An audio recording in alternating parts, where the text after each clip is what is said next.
Welcome back to Apra Bytes about pivot tables. This is Beth Inman. I'm the National Director of Prospect Development at JDRF, the Juvenile Diabetes Research Foundation.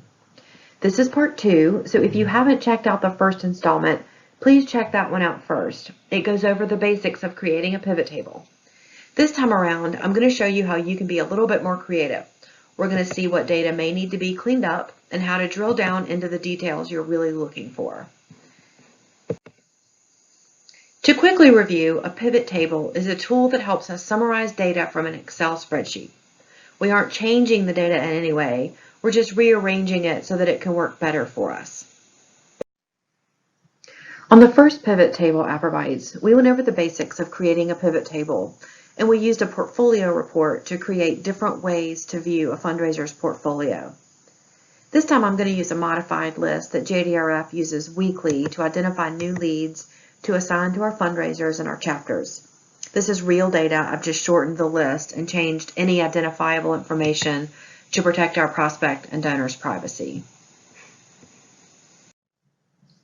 I want to provide development leadership some stats on our weekly leads report. Our weekly leads report is a list that is generated in the background and compiled with donors and prospects who have either given us a gift of $100 or more online, or they have requested one of our bags of hope or our toolkits. And what those are resources for people who have been recently diagnosed with type 1 diabetes. One is geared towards children and one is geared towards adults, and you can easily go online and request one of these toolkits if you or someone you know has recently been diagnosed with type 1 diabetes. Creating a pivot table in this way allows me to quickly summarize some data points to show our leadership about this population of prospects. JDRF has approximately 70 chapters that are in 5 different regions across the country. So what I usually do in a situation like this is break down the data first by region.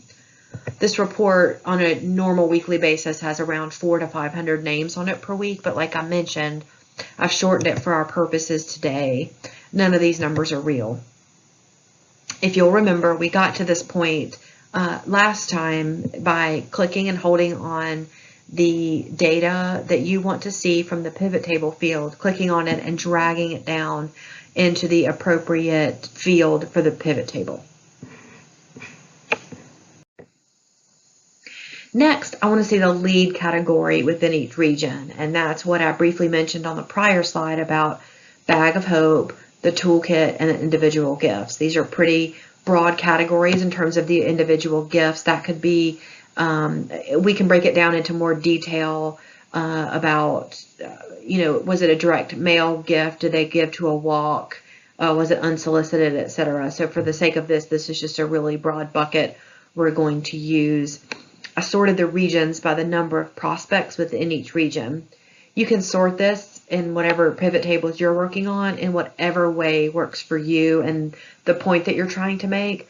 Here, I wanted to see what the top lead category was within each region. When we look at data in this way, it really helps us to spot things you wouldn't otherwise spot. Maybe if you're just looking at a large Excel spreadsheet that's got a few hundred rows on it, you'll notice that on this table there is a blank.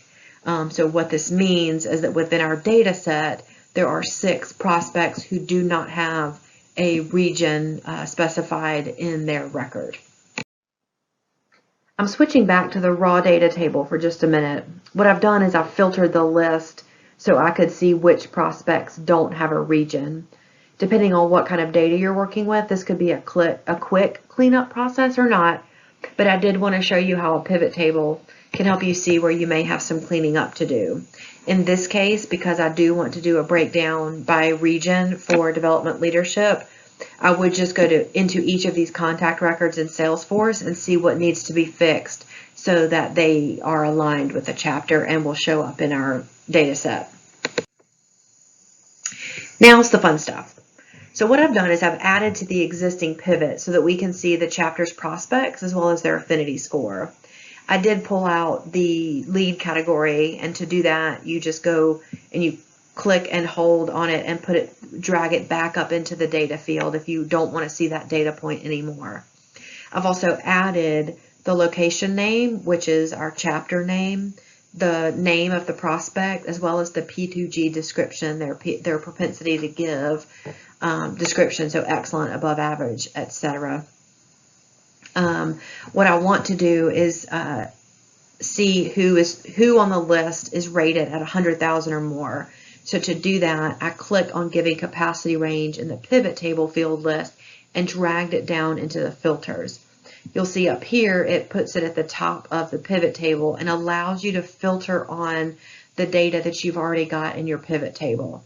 So you would click on this drop down and uncheck all, and then go back in and check the scores that you do want to see and click OK. What that leaves you with is a list like we see here, which is a really nice condensed list that I've filtered based on the criteria that I want to see. I've gone back in, you'll see at the top here, and added the P2G description as another filter, so we can only see those who are rated excellent. So right now we're looking at the 13 prospects out of the 100 on the list who are rated at $100,000 or more and have a P2G description of excellent. So in terms of this specific data set, these are the highest rated prospects with the highest affinity score. It's really helpful for our leadership to be able to see the caliber of prospects that come across our desk every week. But this would also help a chapter to efficiently see who they should contact first. A colleague on Twitter, Sarah Connor Smith, recently tweeted about how the prospect development staff can help fundraisers, and one of the points she made was that we quote unquote filter the noise. That phrase has really stuck with me, and I love it because in essence that's what we do.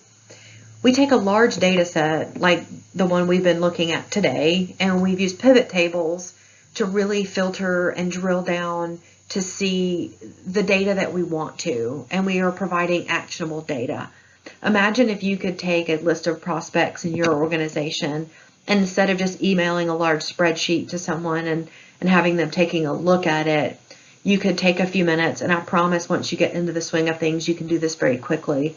You could take a few minutes, filter on the data points that you want to see, and provide a table like the one you're looking at to help the fundraiser identify who they should contact first. It's really a value add for the work that you're doing, and I promise the fundraising staff as well as the leadership will appreciate the effort you've gone to create data and to show data in this way. Thank you for joining me. I hope this was helpful, and please don't hesitate to contact me if you have any questions.